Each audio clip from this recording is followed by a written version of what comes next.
Tous les fruits sont des légumes, mais tous les légumes ne sont pas des fruits. Ah, c'est jamais bien aidant les indices comme ça. Fruits et légumes.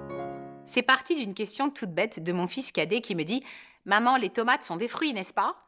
Vous savez, il est dans cette période scolaire où les enfants apprennent des choses essentielles qui nous échappent complètement à l'âge adulte. Je cite les conifères, par exemple, ou les fruits et légumes. Alors la tomate est un fruit? Oui, je crois, puisqu'on le lit souvent dans les magazines.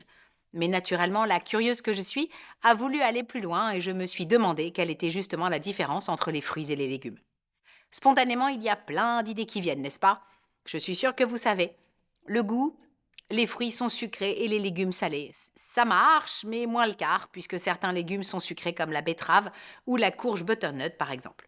Autre supposition, les uns sont dans les arbres et les autres dans la terre. Là aussi, il y a de l'idée. Mais si vous grattez un peu, vous voyez que ça ne fonctionne pas non plus. Les fruits sont dédiés au dessert et les légumes au plat. Et pourquoi pas? Mais non plus. Bon alors, Duchesse, ramasse notre langue et dis-nous. Premier indice, tous les fruits sont des légumes, mais tous les légumes ne sont pas des fruits. Ah, c'est jamais bien aidant les indices comme ça. Alors reprenons tout simplement. Le fruit est toujours la conséquence d'une fleur. Le fruit est l'organe comestible d'une plante à fleurs dont la graine devient une fleur et dont la fleur devient un fruit.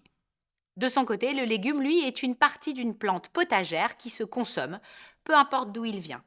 À ce titre, le légume peut provenir de la fleur, d'où mon indice tous les fruits sont des légumes, de la tige, du bulbe ou encore de la racine.